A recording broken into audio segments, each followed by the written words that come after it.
Good afternoon, Lynn Public Schools family. I am Pat Tutwiler, as I believe all of you know. And as I see here in the chat, a number of folks have already joined and have bid each other hello. And some names I recognize from last Thursday morning. So to those folks, I say welcome back. To all who are joining for the first time, I say welcome, and I'm glad you're here. And so quickly, every opportunity I can take advantage of, every opportunity I see, I want to extend a heartfelt thank you to all of my professional family members for everything you do each and every day with and for students and their families, but in particular for all that you did during the months of March, in between the months of March and June. I mean, I think we all were sort of, taken by that experience, but the things that you did, the awesome displays of creativity, the incredible dedication, your patience. These are all things for which I am deeply, deeply grateful. And I know families, students also deeply appreciate your efforts. They've said as much to me, and I'm hopeful they've said as much to you as well. And so this is the second event of this sort. Did this last Thursday morning at 9 a.m. By the looks here, we have about 130 folks joining. That's awesome. Last Thursday morning, we had a little more than 400. I'm also grateful for your time. These are the kinds of events that I intend to hold or to host in the coming weeks as we get closer to the beginning of the school year, both as a means to communicate with you, but also as a means to solicit input from you, to hear directly from you. So this is not an interactive platform like Zoom, meaning I can't see any of you. I can see your names in the chat. And I can see your posts in the chat, and that's it. But I chose this platform because it has the ability to accommodate really large audiences. As a matter of fact, I believe it's unlimited. So I intend to use, and you can stream on multiple platforms: YouTube, Facebook, I think Instagram also. And so we scheduled 2 virtual sort of town halls for families in the first weeks of August to bring them up to speed on things that we're working on, but also to hear from them. And so today, this evening, it is my intention to lay out, sort of set the table with a very brief high-level overview of the initial Department of Elementary and Secondary Education guidance. And I will say a little bit about some things that we've done in preparation for aligning our efforts to that guidance around reopening. And then, I want to spend some time monitoring the chat and where possible, answering questions. I won't be able to answer all of them, but where the chat becomes really helpful to me is I get a sense for the kinds of things people are concerned about, the kinds of things people have lingering questions about, and it's an interactive piece that helps us with our thinking, our planning, and at a minimum, we'll be developing a frequently asked questions document for staff, also for families.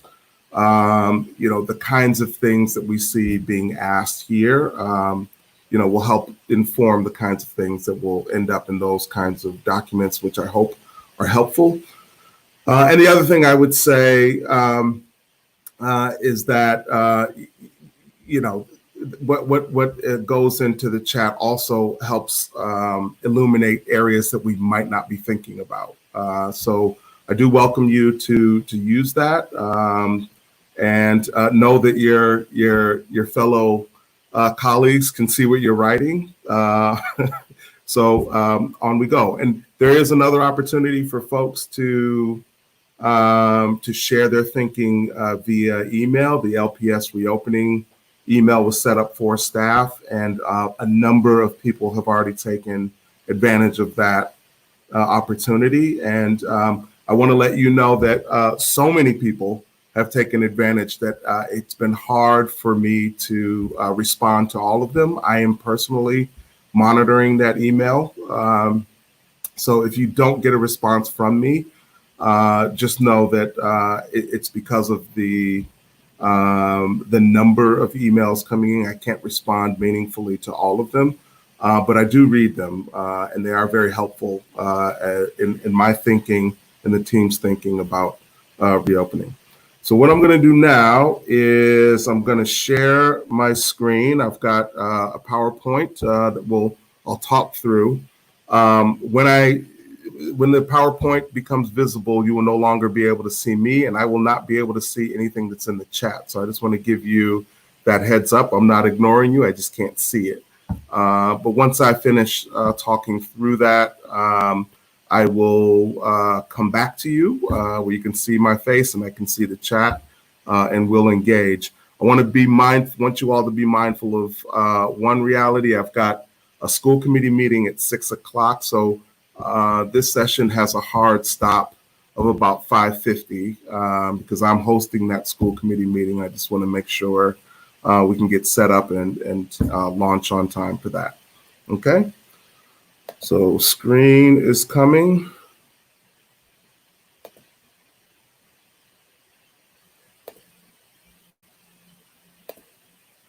Okay.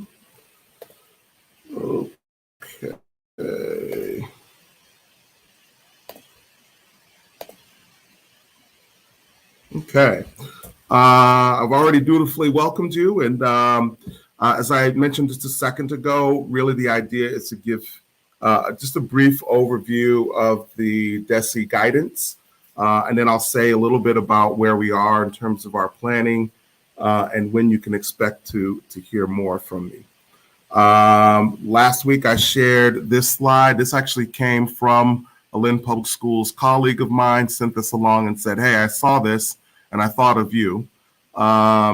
People see this and, there's a light element to it. I really, point to this to underscore how there are two or more really defined schools of thought around returning in the fall. And there's not a ton of bridges in between those camps. And so I share this with you not to indicate in any way that we're taking this lightly, but more so to indicate the challenge and really trying to accommodate folks' best thinking and feelings about reopening. It is quite hard.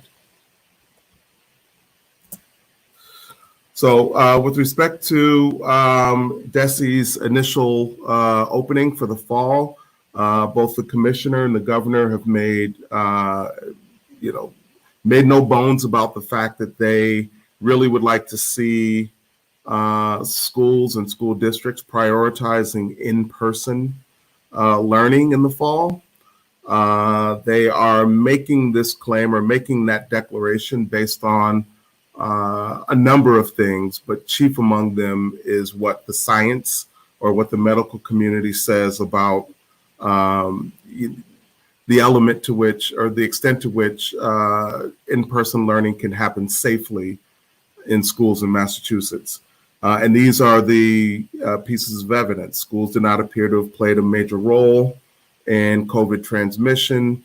While I think this thinking is shifting a little bit, rates of COVID-19 infection in children are lower than adults. I mean, that is still true, but I know that there's been an increase in the number of young people who have been infected. And then there's other medical community thinking around the extent to which young people transmit the infection to others, and the lower likelihood that they'll be infected at all. We know that, and I mean, this has been a big point of contention, from the highest levels of government to our next door neighbors, the issue of masks. The guidance lays out really clearly that there's an expectation that all adults in the school district and all students, grades 2 all the way to 12, should be wearing masks or must be wearing masks while receiving in-person instruction in school. There's also an expectation that masks be provided by the family. I'm going to talk a little bit later about what we've done so far to prepare for in-person learning. Mask purchases is definitely a big piece of our planning and preparation. But if I could offer a brief editorial on the issue or the contentious nature of masks, I would just say that there are a couple of things that no matter which direction you turn, the medical community has identified these things as being the major stoppers of transmission of COVID-19. And those two things are wearing a mask and physical distancing or social distancing. And so while the DESE guidance calls for masks for grades 2 and higher, I would imagine that a prudent course of nature would be to consider masks for all students, given that that is one of the biggest and most effective means to prevent transmission. So more to come on that. Physical distancing, again, doesn't matter whether you're in the grocery store or in line for something. You're going to see a sign that asks you to appropriately distance yourself from other people. Same goes for the guidance for schools. The DESE guidance is calling for a minimum of 3 feet of physical distancing between where students will sit, and they're recommending 6 feet. Classrooms need to be configured in ways, quite frankly, that feel or appear antithetical to all the latest research on effective instruction. They all need to face the front in one direction, be appropriately spaced. That is a departure from what we've become, accustomed to in terms of collaboration. But in any case, that is the safer approach while learning in person. Staying with the physical distancing, the grouping of students, the guidance calls for us to, at the elementary level, to try to keep the groups of students pure during the day, meaning no mixing of different groups of students. For the middle and high school educators who are listening in right now, you know that mixing is a pretty big part of their day. And so that is a profound challenge at those levels. But the guidance is calling for us to minimize it to the extent possible. That is something that we are currently working really, really hard on and are taking really seriously. Down at the bottom, you'll note that there's no guidance around class sizes or cohort sizes. And the reason for that is because it's not necessarily about the size of the group. It's more about the ability to appropriately distance students. And so, if you had moved a class into the library or into, what used to be the cafeteria or a gym space, if you had a class size maximum, it would be cavernous with that maximum. But here, the suggestion is that as long as there's space, you can have a larger group. So there's no maximum on group sizes. Logic would tell us that there are going to need to be really well-defined protocols around hygiene. We got some practice with this last winter as COVID-19 was beginning to increase. The hand washing, the hand sanitizing, things of that nature.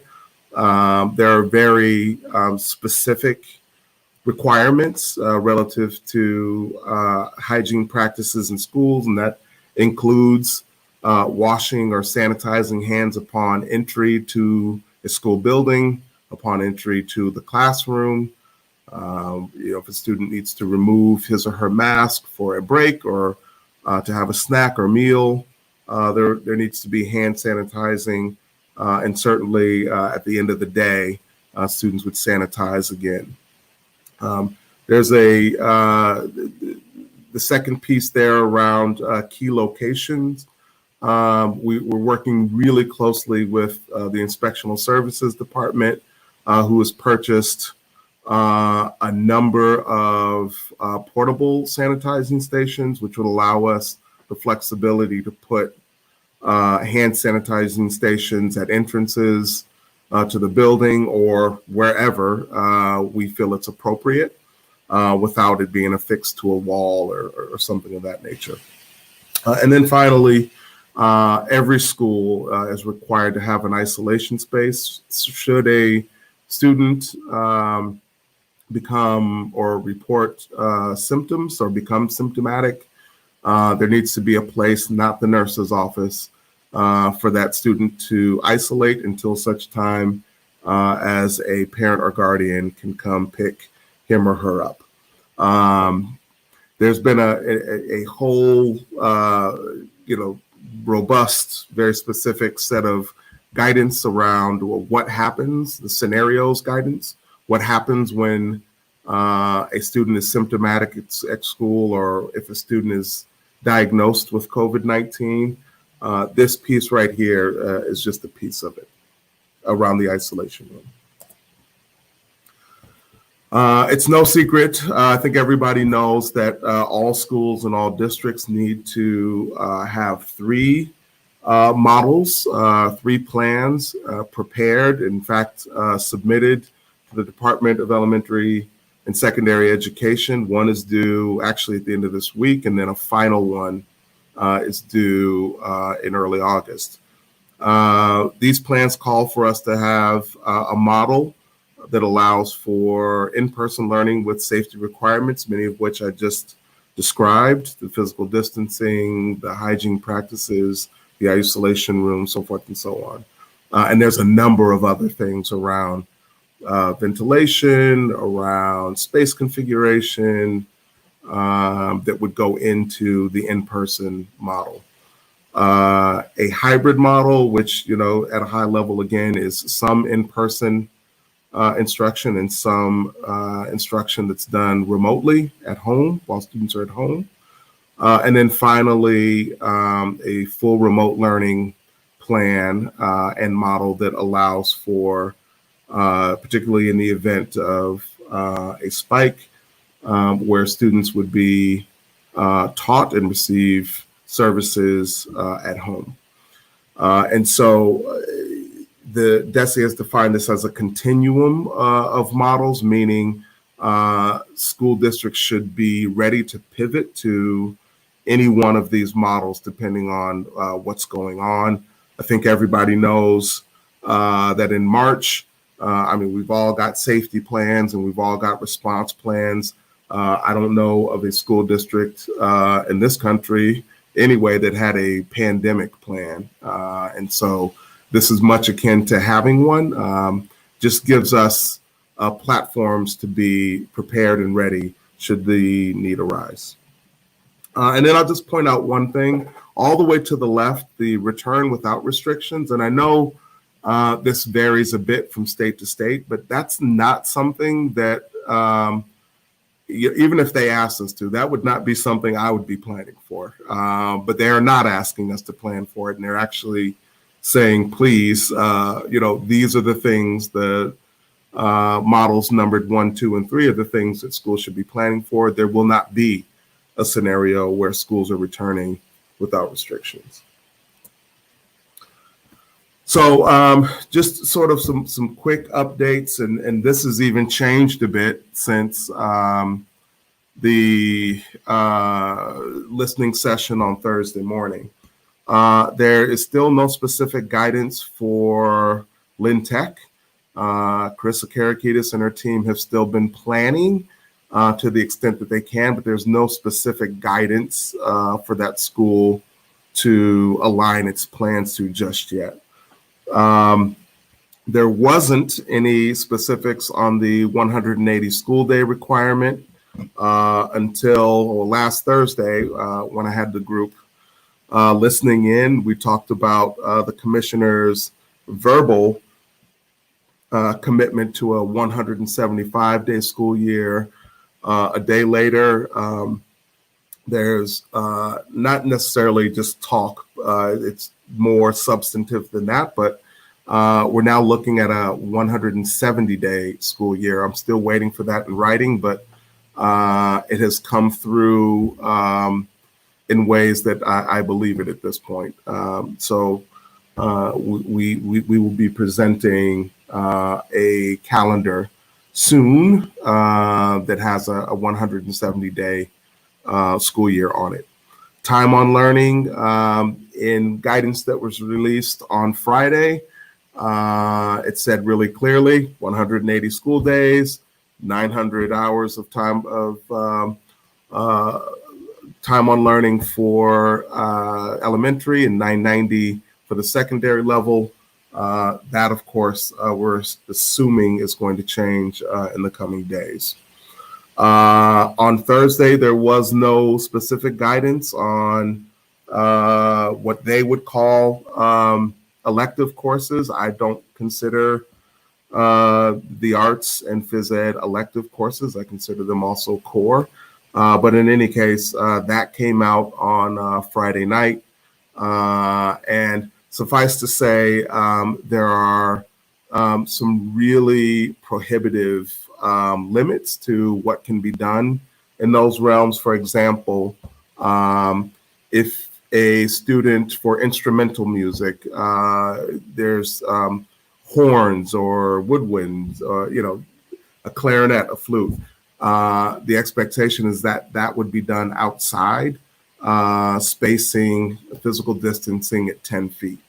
And so, I mean, there, when you think about, you drill down to a granular planning scenario, that becomes really challenging in New England for all sorts of reasons. But in any case, that guidance has come out, and we're making sense of that right now. And then finally, athletics remains an important part of the educational experience, and students have been asking, what about sports? What about sports? At this point, fall athletics would start, if it's going to start at all, on September 14th. I'm assuming that in the coming weeks they will assess and report or change accordingly. But right now, that's what it is. We do not have a budget for fiscal year 21 just yet. However, in the guidance, the initial guidance, which I do recommend that you read, it is a very accessible document. I sent a link to it in the memo that went out shortly after it was released. In any case, in that guidance document, it says that we should assume a level service budget. Of course, we won't know specifically what our Chapter 70 allocation is until the state tells us. And at this point, we've not received even so much as a timeline as to when we would know. Sometime in August is what I've heard, maybe later. And I'm not being critical. I'm more just saying they are also sort of, getting things lined up and figuring things out given that tax day was about 2 weeks ago. There is a bit of a safety net for us in the elementary and secondary school emergency relief funds, or ESSER funds. For Lynn, that means roughly $4.9 million, which might sound like a lot, but when you begin to think about the kinds of things that need to be taken care of and the costs associated, it's not, but it is a help, believe you me. And there are other grants that are coming out that we're going after full throttle. But I will just offer this as it relates to the ESSER funds. We've not presented to school committee just yet specifically how those funds will be used, because we really want to see what our budget allocation is first, and then make some decisions accordingly. But my commitment is to make sure that the resource that is most precious in this district stays intact, and that's the human resource. And so I see that safety net as being helpful toward that end. Just quickly on, it says next steps, not first steps. I say that to really underscore that we've been at it since April, maybe even a bit sooner than that, thinking and planning. And the frustrating element of that, as you might imagine, is that there are a lot of twists and turns, and a lot of, changing of direction, changing of minds. And so whenever we try to build something, we end up having to take it apart and then start all over based on guidance or rules and regulations that come out. But in any case, there are a couple of things that we know we're going to need for next year, and we've begun the work to make sure that we have them. So that includes buying the right stuff, PPE. I mentioned this earlier. Masks are a family responsibility, but we've purchased around 250,000 masks that will be available in the event that a student shows and doesn't have one.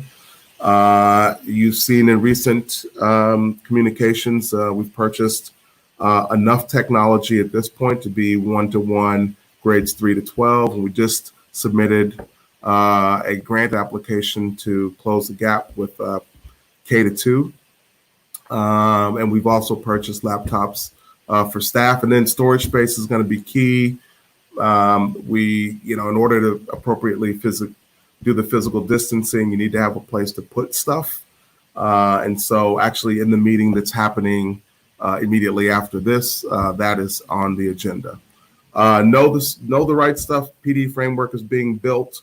There's a lot of new stuff to know. And on that note, let me just shout out any one of you who's been in that Facebook group playing around with Schoology, or any one of you who has, if you're not on Facebook, that's okay, who's watched the online videos on how to get acquainted with Schoology.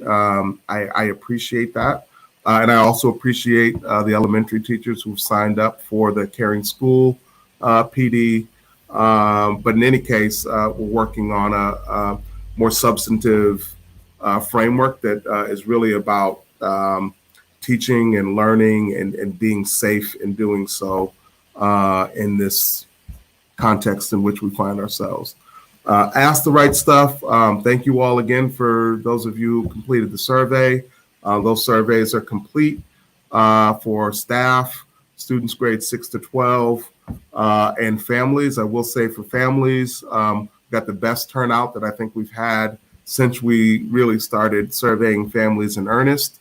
I think the most recent one was our 4th or 5th since March, and we captured a little more than 40% of the households with school-age children in the Lynn Public Schools. So that's a good thing.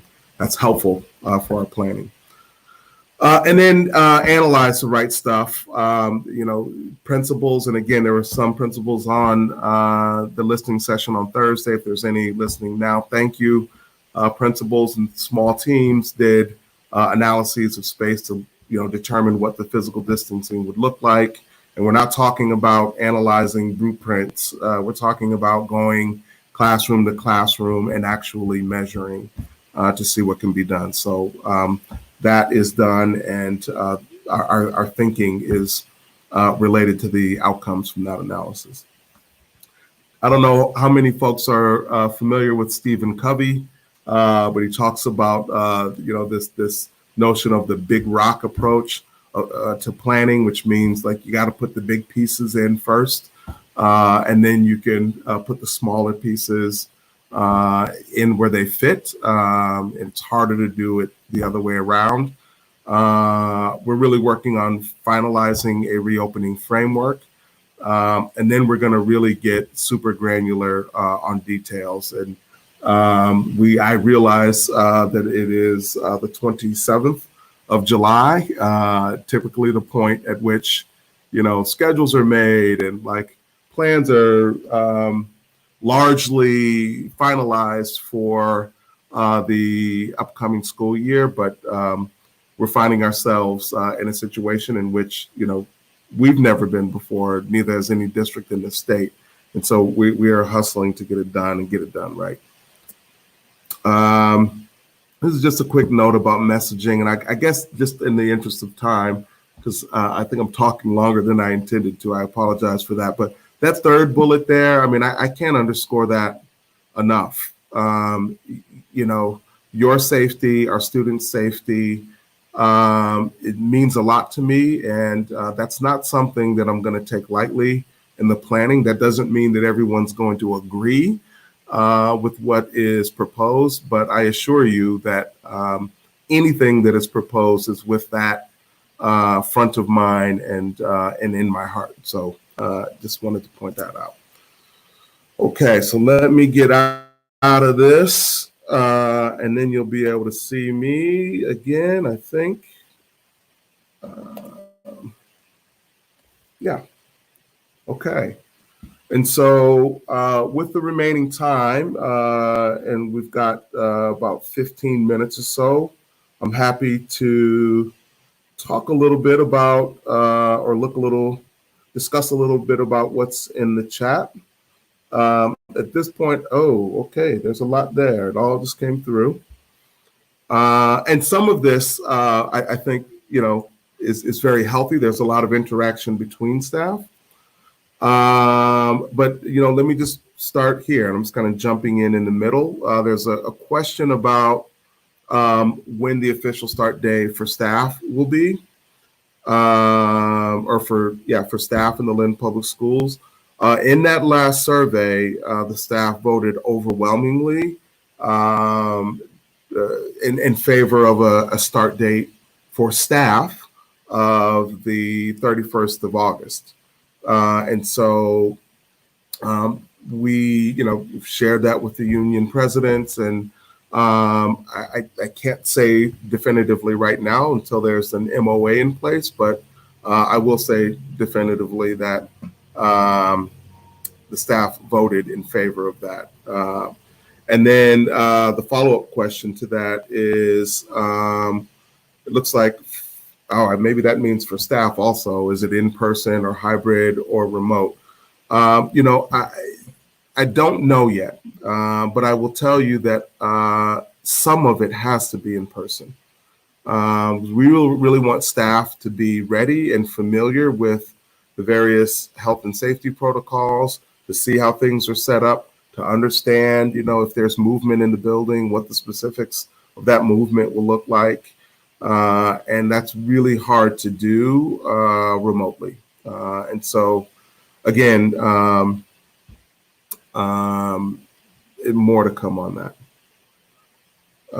Let's see. Someone asked about Voc Tech schools. Right there, there's no guidance for that just yet. Okay, I see some interaction between folks. Sheila is here, and she told me she would be here. I'm glad for that. And I just want to be clear here, because I don't want folks to think that I'm purposely, skipping questions that might be hard. First of all, I don't think any of the questions is easy, but there are specific questions, and I haven't gone far enough down the list, that might deal with, personnel concerns. For example, someone might have an underlying health condition and might want to know specifically, what's the situation with someone who's in that particular situation, or someone who cares for someone at home who's immunocompromised and is concerned about going, between home and school. Those are situations that some of which can be responded to by law, whether it's the Family Medical Leave Act or the Families First Coronavirus Response Act, or things that need to be bargained with the unions. And so I don't want folks to think I'm ducking those questions. It's just, there's just not a firm answer on them just yet. And so, everybody can see everybody's question. So I'm not putting anybody on the spot here, but Aaron asks about physical distancing in separate classrooms when there's, some very involved services related to toileting, the discrete trials. And so I will say that last week, perhaps the week before, the weeks kind of run together for me. We were at, not myself, but the business manager, special ed director, principal of Shoemaker, looking at, what sort of PPE or shields could be bought to allow for some of those activities to continue. Obviously not the toileting and things of that nature, but discrete trials potentially. And so that's being thought about. I mean, again, I'd go back to the Stephen Covey piece. We have to start, with the big rocks first. And I'd say, we're getting closer to finalizing those, which is also hard because, if you look between the 10th of July and last Friday, the 24th, the Department of Elementary and Secondary Education released 6 guidance documents, all of which have really heavy implications on our planning. And so we might think we know what we're doing, and then a guidance document comes out that either pushes us in a different direction or causes us to rethink. And so right now, again, big rock, and then we'll get really specific. But those are the kinds of things that we're absolutely thinking about, concerned about, and trying to find a safe way to make it happen.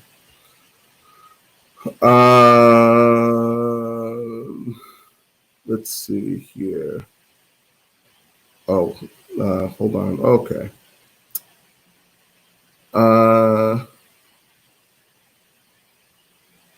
Okay. Well, let me, again, some of these are more specific planning pieces that they're important. I don't want folks to, when I talk about big rock and, smaller rock, for folks to think that the smaller rock pieces are unimportant. That's not what I'm saying at all. It's just that there has to be, some degree of linear thinking or linear planning, like meaning you have to have certain things in place first before you can say, down the line, and here's how we're going to do this, that, or the other thing. But someone asked about, and now it's moved because there's been some more submissions, but here it is. Will specialists be assigned to one classroom? And so I will tell you right now, we're really working hard and thinking carefully about how to reduce travel, right? So between buildings, and reduce travel within buildings. And technology could be a real help for us toward that end, with Schoology or Zoom. But again, that's a piece that we're still working on. Let me just Ninja Bop Kids. Don't know who that is, but it's a cool name. Yeah, it said we voted on all of this early start stuff before we knew what was changing. Yeah, I'll say guilty. I asked for and was proposing and pushing for an early start, and this was back in maybe April when we were thinking, geez, we've lost all this time with kids. Maybe we were optimistic about where the science would be in terms of a vaccine or this thing being sort of over, and thinking about like how can we get our kids back and begin engaging with them and working with them sooner, given the time that they've lost. Since then, I think we've all learned all of the things that have to be learned, all of the things that are different. And so, I will say definitively, I am no longer. There needs to be more time at the beginning of the school year and throughout the school year for professional development, for collaboration, for planning, for getting familiar with all the things that we need to know to serve students and families well. And maybe kicking off right away is not the best thing. And so and I saw a couple of the comments a little bit earlier in the chat. I salute whatever powers made the commissioner sort of change his tune about the 180-day requirement. Moving it back to 170 is going to be really, really helpful and really, really important. And I personally would prioritize adult learning and planning and getting ready at the beginning of the school year, because ultimately, the product that we offer students and their families will be better if we have that time together in the beginning. So more to come on that. Oh, I see the name for Ninja Bop Kids. You don't have to apologize. It's okay. It's cool.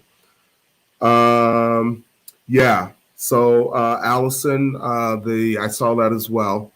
That the COVID numbers in this state are actually starting to rise. I think something to the effect of somewhere around 250 a day, but over the past few days or longer, it's been around 500, and so that's definitely raising some eyebrows. It raises mine. But this is people can say what they will about the guidance from DESE, but one thing that I will say is important is for us to be ready for whatever, whether it's in person, whether it's hybrid, whether it's full remote, and our thinking has been completely aligned with that. While I deeply appreciate all the things that people did from March to June, I mean, I could tell story after story about the lengths that people went to serve kids and families well. But we don't want to do it that way again on purpose, right? We want to we want to have a plan and be ready for whatever situation might be thrown at us. So yes, I'm aware that the cases are beginning to rise, and rest assured, our opening decision will be made accordingly.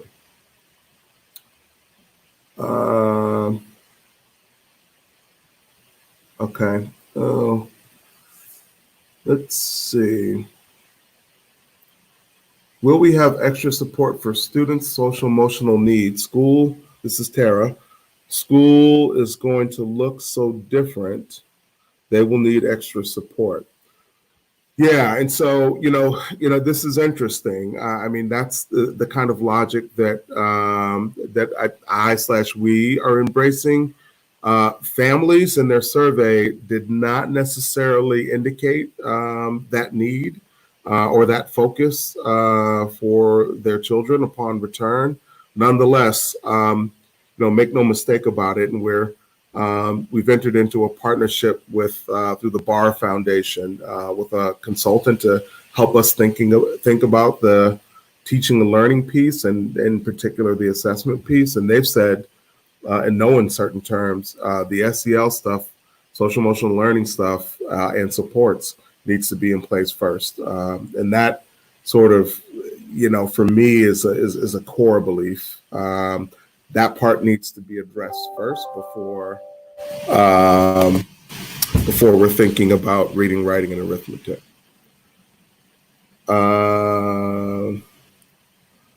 Mr. Lopez, it's a determination about which model we'll use made by. Okay, that's an excellent question that I can answer right now.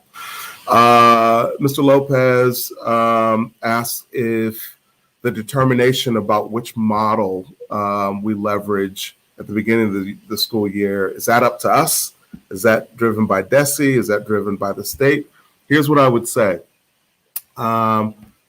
Much as was the case in March going into April, at a certain point, the governor said schools are closed. And so they do still have that power. And certainly, I would imagine if there's a scenario where cases are spiking in the state, in many communities, there might be a directive from that office for us to go full remote. Short of that, I believe it is up to us. I don't think the commissioner necessarily has the power to say that this district will go full remote and this district will go, in person with following the safety guidelines. I believe that is up to each individual community. They've said again and again and again that this state is one that embraces local control, something that I appreciate. At the same time, there's also a challenge in there, right? Because, what Lynn is doing is different from what Revere is doing, is different from what Salem is doing, is different from what Peabody is doing. And so it does, when you have communities right close to each other, it does make for some challenges. But the quick answer, and I just gave a long explanation, is that I think ultimately it'll be our decision. Okay, so hi, Tony. Tony says, Tony Zavras, will we do what other districts are doing? So I am, the districts in the state of Massachusetts are organized into roundtables that superintendents sit on. So I am part of the North Shore Superintendent's Roundtable as a North Shore district, and I'm also part of the co-chair for the Urban Superintendents Network, which is comprised of a lot of districts that are, I would consider peer to us: Lowell, Lawrence, Brockton, Boston, Springfield, Worcester, and others, Revere, Salem. And so we've been meeting regularly. And, the hard part about sameness in our plans is that there's different realities, right? Different sizes. The different reality stems from the fact, if you look at Salem right next door, new superintendent, know them well, their enrollment has been shrinking over the years, whereas our enrollment has been, spiking significantly. And so what they're able to do in terms of their plan is going to be different than ours because we have more students and our buildings have a higher enrollment. And so I would say to you that there is some sameness as I look across both North Shore and urban districts in terms of which kind of hybrid model.